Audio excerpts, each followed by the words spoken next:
তারপরে আল্লাহর হাবিব সাল্লাল্লাহু আলাইহি ওয়াসাল্লাম বলেছেন, খবরদার কবরের উপর মসজিদ বানিও না। কবরস্থান একদিকে, মসজিদ আর একদিকে। কিন্তু বাংলাদেশে মসজিদের সাথে কবর মিলানো আছে না নাই?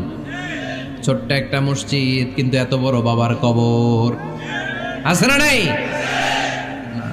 এগুলো করবেন না আপনি। আগে হবে মসজিদ, পরে কবরস্থান। যেমন মসজিদে নববী হয়েছে আগে, তারপরে বিশ্বনবীর কবর এখানে আছে না নাই? মসজিদে নববী প্রতিষ্ঠিত হয়েছে আগে, পরে বাকি কবরস্থান আছে না নাই? কিন্তু কোন আল্লাহর ওলির কবরস্থানের উপরে যদি মসজিদ বানান, তার উপর লানাত দিয়েছে কে? লাআনা রাসূলুল্লাহ আলাল ইয়াহুদ ওয়ান নাসারা ইত্তাখাযু কুবুর আমবিয়াইহিম মাসাজিদা। আল্লাহর রাসূলের লানত ইহুদি নাসারাদের উপর, কারণ ইহুদি আর নাসারাদের একটা খাসলাত, একটা বৈশিষ্ট্য ছিল, তারা তাদের নবীদের কবরের উপরে মসজিদ বানায় ফেলতো। এটা করা যাবে? এজন্য এলাকায় এলাকায় এই ঝামেলা, কবর আর মসজিদ হবে আলাদা। আবার মসজিদের কেবলার দিকে যেন কবরস্থান না হয়, তাহলে শিরক হওয়ার সম্ভাবনা আছে না নাই? খুব সাবধান, আল্লাহ সব মাফ করে কিন্তু শিরক মাফ করে না, ঠিক কি না? শিরক হচ্ছে মহাপাপ, সব পাপের বাপ। এজন্য আমরা সব করলেও শিরকের গুনাহ মুসলমান কখনো করতে পারে। এরপর আল্লাহর হাবিব বললেন, মসজিদকে পরিষ্কার পরিচ্ছন্ন রাখো, এটাও মসজিদের আদাব। মসজিদে আতর লাগিয়ে দেন, বাখুর জ্বালিয়ে দেন। আপনাদের এই এলাকার মধ্যে তো বাখুরের অভাব নাই, আগরের অভাব নাই, ঠিক কিনা? গতকাল প্রোগ্রাম ছিল কই? সুজানগর, আগরের রাজধানী। আগর চিনেননি আপনারা? হ্যাঁ, এই যে দেহনেল উদ পারফিউম, আপনাদের এই যে মাহতাব সাহেবের আল হারামাইন, এরপরে যে আজমল কোম্পানি, এও আপনাদের এই মৌলভীবাজার এলাকার। এরকম অনেক কোম্পানি আছে দুবাই ভিত্তিক, গোটা বিশ্বে ওনারা ব্র্যান্ডিং করেছে। এগুলোর র ম্যাটেরিয়াল, কাঁচামাল যায় হচ্ছে আপনাদের মৌলভীবাজার থেকে। সম্মানিত ভাইয়েরা, মসজিদ পরিষ্কার পরিচ্ছন্ন রাখবেন, এই বাখুর জ্বালাবেন, দেহিনেল উদ, এই পারফিউমগুলো ছড়িয়ে দিবেন। মসজিদের মধ্যে অনেক মসজিদের দুর্গন্ধ আছে না নাই? এই কার্পেটের মধ্যে ময়লা, পরিষ্কার করে না। আল্লাহর হাবিব সাল্লাল্লাহু আলাইহি ওয়াসাল্লাম বলেছেন, খবরদার। আম্মা জান আয়েশা বর্ণনা করেন, আমার রাসূলুল্লাহ সাল্লাল্লাহু আলাইহি ওয়াসাল্লাম বিবিনাইল মসজিদ ফি দুয়ার ওয়া আন তুতাইয়াবা ওয়া তুনাযাফ। আমরা যেন এলাকা এলাকায় মসজিদ বানাই, মসজিদগুলোকে যেন পারফিউম দিয়ে, আতর দিয়ে সুগন্ধময় করে দেয়। বিশ্বনবী আদেশ করেছেন, সুবহানাল্লাহ পড়েন। এজন্য কোনো অপরিচ্ছন্ন মসজিদ থাকতে পারবে না। মসজিদের পাশ দিয়ে গেলে আতরের ঘ্রাণে আমোদ হয়ে লোকজন যেন বুঝতে পারে এটা আল্লাহর ঘর, মসজিদ। চিল্লায় বলেন ঠিক কিনা? এরপরে আল্লাহর হাবিব সাল্লাল্লাহু আলাইহি ওয়াসাল্লাম বলেছেন, মসজিদের আরেকটা আদব হলো মসজিদকে অতিমাত্রায় ডিজাইন না করা। বেশি ডিজাইন করা যাবে না। এমন ডিজাইন করা যাবে না যে এটা মসজিদ বোঝাই যায় না। এত লাইটিং ফাইটিং করে, এটা কি মসজিদ না কমিউনিটি সেন্টার বোঝাই যায় না? আছে না নাই? আছে। এরকম যেন আমরা না করি সম্মানিত ভাইয়েরা। বিশেষ করে মসজিদের সামনের দেয়ালে। কোন দেয়ালে? সামনের দেয়ালটা, কেবলার দিকে যেই দেয়াল, এই দেয়ালটা হতে হবে ফ্রেশ, যাতে করে মানুষের দৃষ্টি আকর্ষণ না করে। প্রায় মসজিদের দেয়ালের মাঝখানে দেখবেন আপনি ক্যালেন্ডার ঝুলায় রাখে, আছে না নাই? মৌলভীবাজার কি অবস্থা? খিতা খবর আছে তো? এই যে ক্যালেন্ডার ঝুলায় রাখে, ওইখানে দেখবেন বিভিন্ন মসজিদের ছবি, এতিমখানার ছবি, মানুষের ছবি। তো মানুষ নামাজে পড়ে, আবার ওগুলোও তাকায়, আছে না নাই? প্রথম কাতারে পরে ওইখানে কি লেখা, এগুলো পরে তার ডিস্টার্ব হচ্ছে না? এই মুসল্লির দৃষ্টি যাতে অন্যদিকে না যায়, এটা খেয়াল রাখতে হবে। যদি পারা যায়, মসজিদের সামনে কোনো ঘড়ি টড়ি চলবে না। ঘড়ি মসজিদের পেছনের দেয়ালে, সময়সূচি পেছনের দেয়ালে, সব পেছনে। সময় কয়টা বাজে ওটা ইমাম দেখলে চলবে, ইমাম এভাবে দেখে নিবে, আপনারাও দেখে নিবেন। কিন্তু সামনের দেয়ালটা যত সিম্পল করা যায়। আল্লাহর হাবিব সাল্লাল্লাহু আলাইহি ওয়াসাল্লাম নামাজ পড়া অবস্থায় সামনে এমন কিছু রাখতেন না যেটার দ্বারা আল্লাহর হাবিব সাল্লাল্লাহু আলাইহি ওয়াসাল্লামের সালাতে মনোযোগ অন্যদিকে চলে যায়। আমরা যখন সালাত পড়ি, যদি অন্যদিকে তাকাই, ফেরেশতার মাধ্যমে আল্লাহ একটা ডাক দেয়, বলে আকবিল, এই বান্দা ফিরে আয়, তোর নজর থাকা দরকার সিজদার জায়গায়, ফিরে আয়। আপনি আবার যখন অন্যদিকে তাকান, আল্লাহ বলে ফিরে আয়, সিজদার দিকে তাকা। আপনি আবার যখন ঘড়ির দিকে তাকান, আল্লাহ বলে আকবিল, ফিরে আয়, সিজদার দিকে তাকা। আপনি যখন আবার অন্যদিকে তাকান, তখন আল্লাহ বলে লা হাজাতা লি ইলা সালাতিক, তোর এই নামাজের দরকার আমার নাই। নাউজুবিল্লাহ পড়বেন না? তোর এই নামাজের দরকার আমার নাই। অজু করে কষ্ট করে যাকে খুশি করার জন্য আপনি সালাতে দাঁড়ালেন, উনি যদি বলে এই নামাজের দরকার নেই, তা কার জন্য নামাজ পড়লেন আপনি?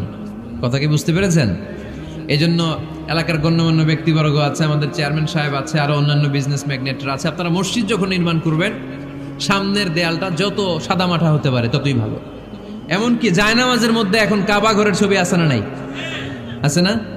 কি মুসলমান আমরা, নিজের কাবারে নিজে লাথি মারি নামাজের আগে, মনের অজান্তে নিজের কাবাকে নিজে লাথি মারছি। এরকম জায়নামাজ ব্যবহার করা নিষেধ, চিল্লায় বলেন ঠিক কিনা? সাদা ফ্রেশ জায়নামাজ বাজারজাত করেন, আপনাদের সিদ্ধান্তই ওনাদের ব্যবসা বয়কট হয়ে যাবে। আপনারা যদি এখন থেকে মসজিদের মিনারা আর কাবা ঘরের যে প্রতিকৃতি বা ছবি, এরকম ছবি সম্বলিত জায়নামাজ কিনা বন্ধ করে দেন, এদের মার্কেট থাকবে? কথা বলেন। কালকে থেকে আমরা জায়নামাজ কেনার সময় ফ্রেশ জায়নামাজ কিনবো। কোনো মসজিদ, কোনো মিনার, আমাদের কাবা ঘরের ছবি সম্বলিত কোনো জায়নামাজ কিনা যাবে? আওয়াজ করে বলেন, যাবে? যাবে না। এগুলো হচ্ছে মসজিদের আদাব, এগুলো রক্ষা করে মসজিদে ঢোকার দরকার আছে না নাই? পৃথিবীতে 3টা মসজিদ সবচাইতে শ্রেষ্ঠ মসজিদ, কয়টা? আওয়াজ করে বলেন না। 1 নাম্বার মসজিদুল হারাম, ফাওয়াল্লু উজুহাকুম শাতরা, যেখানেই তোমরা নামাজ পড়ো না কেন মসজিদের হারামের দিকে হয়ে নামাজ পড়ো। কেবলা কোন দিকে আজকে? এদিকে, এইদিকে কেবলা। আমি যদি এদিকে হয়ে পড়ি নামাজ হবে না? হবে না কেন? কারণ কেবলামুখী হয়ে নামাজ পড়া ফরজ, চিল্লায় বলেন ঠিক কিনা?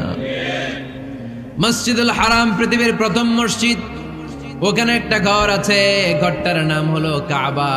ইন্না আউওয়ালা বাইতিন উদিআ লিন-নাসি লাল্লাযী বিবাক্কাতা মুবারাকা। এই পৃথিবীর প্রথম ঘর, যেই ঘরটা স্থাপিত হয়েছে বাক্কা শহরে। বাক্কা মক্কার আগের নাম, এখন শহরের নাম মক্কা, আগে নাম ছিল কি? সবাই বলেন, কি নাম ছিল? বাক্কা। এটা পৃথিবীর আদি ঘর, সব নবীদের পরশধন্য পদধূলিতে এই জায়গাটা বরকতময় হয়েছে। এটা এমন ঘর যেই ঘরের চারদিকে 1 রাকাত নামাজ পড়লে 1 লক্ষ রাকাতের সওয়াব পাওয়া যায়। হজ উমরা করেছেন কে কে দেখি? হজ উমরা করেছেন আপনারা না? মাশাআল্লাহ। আমরা যারা করতে পারি নাই, আল্লাহ তাদেরকেও তৌফিক দাও। আমরা যেন এই কাবা ঘরে যে প্রাণ ভরে সালাত আদায় করতে পারি, আল্লাহ তৌফিক দান করো। আমরা যেন মসজিদে নববীতে যে প্রাণ ভরে সালাত পড়তে পারি, তৌফিক দান করো। আল্লাহর হাবিব সাল্লাল্লাহু আলাইহি ইসলামের কবরের সামনে দাঁড়িয়ে যেন আমরা প্রাণ খুলে মন প্রাণ উজাড় করে বিশ্বনবী সাল্লাল্লাহু আলাইহি ইসলামকে সালাম দিতে পারি, আল্লাহ তৌফিক দান করো। এই কাবা ঘরকে কেন্দ্র করে প্রতিদিন 100টা রহমত নাজিল হয়। আওয়াজ করে বলেন, কয়টা? আল্লাহর হাবিব বললেন, প্রতিদিন প্রতিনিয়ত 100টা রহমত নাজিল হতেই থাকে।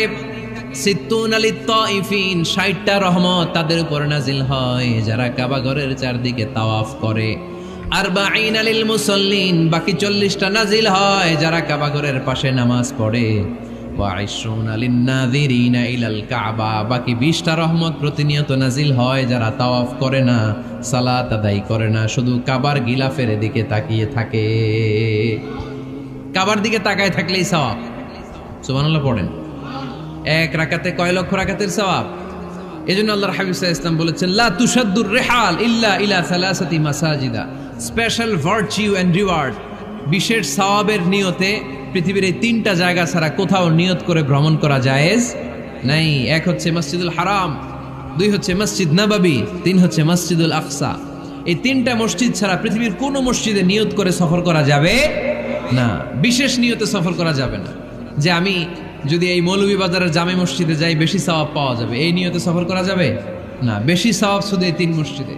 মসজিদুল হারামে 1 রাকাতে কত রাকাতের সওয়াব?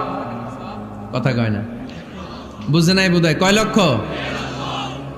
আর মসজিদে নববীতে 1 রাকাতে 1000 রাকাতের সওয়াব। আরেক বর্ণনায় আছে 50,000, বর্ণনাটা দুর্বল। সহিহ বর্ণনায় এসেছে 1 রাকাতে 1000 রাকাতের সওয়াব। মসজিদুল আকসায় সালাত পড়লে 1 রাকাতে, এক বর্ণনায় এসেছে 250 রাকাতের সওয়াব, আরেক বর্ণনায় এসেছে 500 রাকাতের সওয়াব। এই 3টা মসজিদ ছাড়া যে নামাজ পড়লে বেশি সওয়াব হবে, এই নিয়তে সফর করা যাবে? চিল্লায় বলেন, যাবে। তবে মসজিদটা দর্শন করার জন্য যেতে পারবে। মসজিদটা দেখতে কেমন, এটার ক্যালিওগ্রাফিক্যাল ডিজাইন কেমন, এটার আর্কিটেকচারাল ডিজাইন কেমন, এটার দৃষ্টিনন্দন সৌন্দর্য কেমন, মসজিদটা দেখতে কেমন, দেখতে যেতে পারবেন। কিন্তু বিশেষ সওয়াব রিওয়ার্ড এই 3টা মসজিদ ছাড়া অন্য কোনো মসজিদের জন্য হবে না। এই মসজিদ হচ্ছে আমাদের সামাজিক ঐক্যের কেন্দ্রবিন্দু, এটা হচ্ছে আমাদের কমিউনিটি সেন্টার। আমরা শুধু নামাজের জন্য মসজিদকে ইউজ করি, এছাড়া আরো অনেক ইউসেজ আছে মসজিদের। খেয়াল রাখবেন, আমাদের মুসলমানদের মসজিদ হিন্দুদের মন্দিরের মতো নয়। কোথায়? আজান হয়েছে? শেষ করে দিব না?